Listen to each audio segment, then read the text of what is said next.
kunetsa kumusha nekutaurawo nemazimbabweans ari muno kutoita sei neelection iri. Tichiona musangano waitwa pano nenhaurwa yabuda pano vachamisa zvinhu zvamungataurira novezimbabwe nokuti vazhinji vanenge vakangotarisira kwamuri mawana mukana wokusvika kuno. Notenda sokutaura kwaita vabiti mashoko aita kuti tiuye kuno ndo mashoko ekuti munyika muve nesarudzo dziri pachena, ndo mashoko ekuti munyika muve nerunyararo, ndo mashoko ekuti dei munyika yokwedu maitawo mari ine udzamu, makiu apera pamabhengi, tabatsirana nevekunze kwenyika nevari munyika medu kuti zvose zvigadzirike. Ndo mashoko aturwa navabiti vakamirira tose kuti mashoko aya ndo atiri kuti dei zvaigona tachibatsirana kuturika denga ubatsirana zvanza zvinogezana. Isu sevanhu vemuzimbabwe tiri gombo rimwe chete, zvine mupimbira hazvisiyani uye hazvirwisani. Saka naizvozvo tiri pamwe chete, vanhu vanofanira kutarisa vakaungana pamwe chete.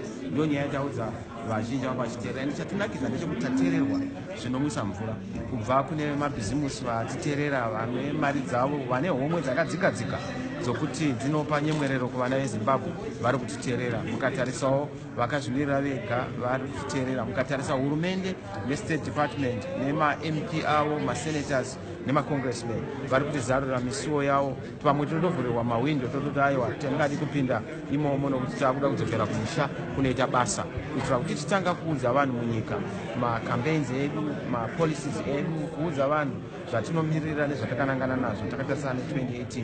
Basa riri kumusha ndokune ndima, asi munoziva kuti chero une ndima yakakura sei mumunda unofanira kunge une dura raunopota uchienda rinoita kuti kana wazokohwa unotsveta mudura imomo. Kana maita nzara mumusha unodzokera kudura iro kuti kuno kwaita mashu kana kuti shiri dziri kupedza mbeswa mumunda. Saka ndozvimwe zvatiri kugadzirira kupinda mudura. Saka dura iri ndo gomo ratiri kugadzirisa kuti kazhinji zhinji kana uchinge uri murimi mukuru uchikohwa, pane pokuti unogona kunobirwa nemakudo kana netsoko, unofanira kugara wakunowana dura raunozovazha. Ndo dura ratiri kuvaka pano. Ndodzoka kuna vabiti vazhinji vanogaronzwa hurumende ichitaura kuti zvirango zvakatemerwa Zimbabwe zvakakonzerwa nevanopikisa. Mawana mukana wokuya kuno kucongress nhasi muchitaura navo, zvii zvamukutaurawo pamusoro pezvirango izvozvo?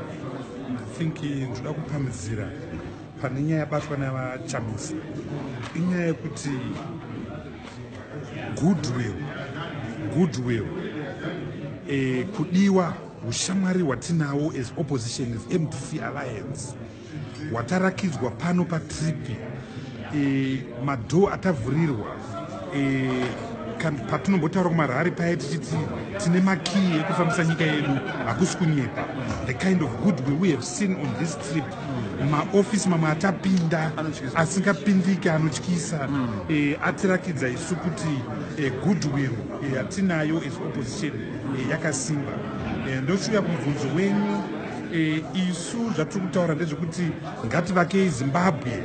Ndo zvatanga tichiudza varungu vese vatanga tichiona, mapato ese atanga tichiona ehurumende yemuno, kubva kuWhite House, kuNational Security Department, kuCapitol Hill, ndeyekutaura it's time to build Zimbabwe, but Zimbabwe has to walk the talk. Saka tiri kuti mabenchmark aya tataura ngatiaitei. I think there has to be incentives for good behavior. So the ball is in our courts. Ngatirege kuchema ba tichiti sanction or no sanction. Let's walk the talk and ndo chita chatinacho sevana veZimbabwe. Toya kuna vachamisa, nyaya imwe iri kutariswa nevanhu yemubatanidzwa. Zvii zvaunoigira vanhu nokuti munyika mune mubatanidzwa yakupfuura mitatu asi ari mapato anopikisa ese? Zvakakosha kuti pari zvino tichitodzokera navabiti nezvataona izvi nanavangarufume takunokurudzira vanhu munyika kuti havachadi kuti umwe noumwe ave nekatsapi kake, umwe noumwe ave nekandima kake. Pakuda kuti tibatsirane yava humwe, tongova nemunda umwe chete, tese totarisa panyaya yekuti tikabatana zvinowana rutsigiro kubva kune dzimwe nyika. Chanyanya tinakidza ndechekuti vanhu vanoda kubatsira Zimbabwe. Mari kana tabatana ichatoshaya kuti yopinda nepapi. Tinokukurwa nemufaro, tinokukurwa nemari dzokuti vamwe togona kutozowanikwa taamunyanza nokuyeredzwa nemari ichange yakubva kudirwa kuna naAmerica, kuna naEurope nemanzira ataita, nokuti vese vakangomirira kuti vadire mari shuga itange kuwanikwa muZimbabwe, upfumi hutange kupfachukwa muZimbabwe, mabasa atange kupfachukwa muZimbabwe, maindastry avhurwe muZimbabwe. But izvi zvinouya chete vanhu vabatana.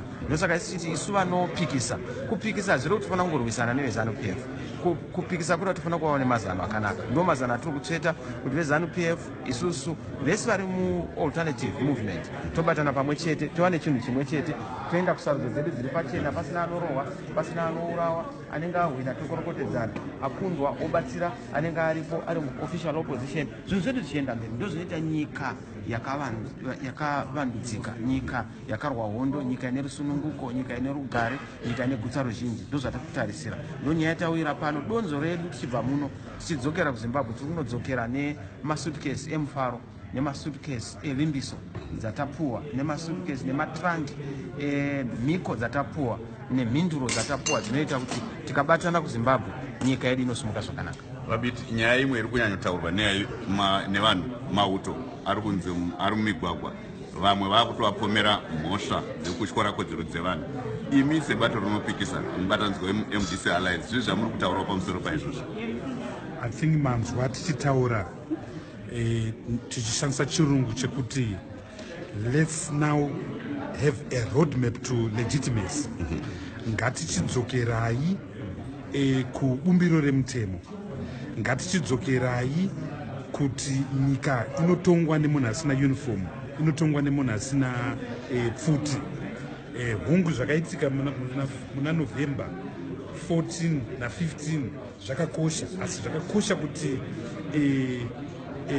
politics dzichienda pamberi pepfuti. So tiri kutarisira kuti masoja achanzwisisa nyaya iyoyo yokuti basa rakaitwa asi takufanira kuchifamba pamberi. Tine zvinhu zvakawanda zvinoda kugadzirwa munyika yedu. Tine hupfumi hwakashata hunoda kugadzirwa, tine vana vasina mabasa, tine rural underdevelopment. Ukaenda kumaruzevha kwese 37 years after independence zvinorwadza kuti 55% yevanhu vachiri kushandisa matoileti emusango. 60% yevanhu vedu veZimbabwe vanomwa mvura mutsime dzavanomwa nana bhuki nana mbangera mombe dzakadirwa loro. That is not good enough. So tine obligation yakawanda yekuti zvinhu zvinodiwa kuita zvakawanda. So ndo zvakakosha kuti tiite gadziro election yakasimba yakadzama so that tiwane kupusha basa rekutransforma nyika yedu. We have wasted a lot of time and vana veZimbabwe varoda kuti nyika yavo ichifamba. Zvatambotaura, and I want to emphasize this, tasangana negoodwill inotyisa mumahofosi makurusa atasangana nawo atapinda muno muAmerica. So we have no doubt, and tiri kunopa report kuna vatsvangirai semukuru vedu kuti mudhara chitambe chapanesu kuti tihwine election nokuti the kind of goodwill yatarakidzwa iri kuopposition inotyisa, and toda kuisa Mwari pamberi tichizvitenda izvozvo. Vatamisa, mubvunzo wangu wekupedzisira ndoziva maakuda kumhanya. Takaona imi muchipinda mumugwagwa muchikurudzira vanhu kunonyoresa kuvhota. Ndofunga hakuna mumwe mudare anga atazviita. Zvii zvamunotaurira vese vamuri kusangana navo kuno pamusoro penyaya dzeBVR kunyoreswa kuvhota kusiya basa kwaamai makarau netarisiro kuti ndiani achava achitora chigaro chake? Pane mibvunzo yakawanda kumajonga iri kutaurwa nekuturwa nevakawanda vari kuteerera nevari kuteerera nyaya dziri kuitika muZimbabwe. Mibvunzo ndeyekuti zviripo here zvingava zvinoitwa kuitira kuti sarudzo dzive nepundutso kana nechirevo chikuru, nokuti takamboona sarudzo dzanga dzichidirwa. Zvii zvinoita kuti sarudzo dzinge dzakasiyana? Chokutanga ndokutanga kwaita Zimbabwe kuti ive neBVR pakunyoresa kuvhota. Asi zvakamboitika mukatarisawo nhamba dzevanhu vari kunyoresa kuvhota dzakawanda zvikuru. Vasati vanyoresa kuvhota tiri kuvakumbira kuti vatore mukana mudiki wasara kuti vaende kunonyoresa kuvhota, nokuti hatidi anosara panyaya yehumwe yenyika, hatidi anosara panyaya yekutarisana nemucherechedzo wekunovhura masuo nemagedhe eZimbabwe itsva. Tikuda kuti munhu wese anga ane chokuita neutungamiri hunotungamirira nyika. Hazvinei kuti uri kuZanu-PF kana kuMDC unotsigira bato here kana unotsigira bato, haisi nyaya yemapato, inyaya yenyika. Nyika vanhu, nyika ipoto inokurungwa nevaridzi vayo.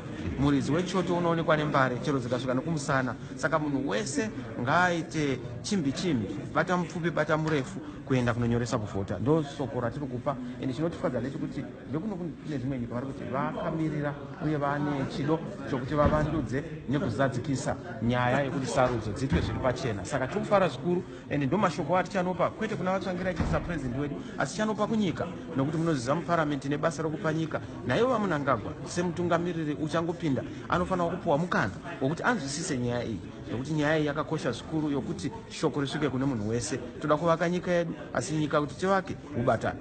Tinotenda maita basa. Thank you very much. Tinotenda. Thank you.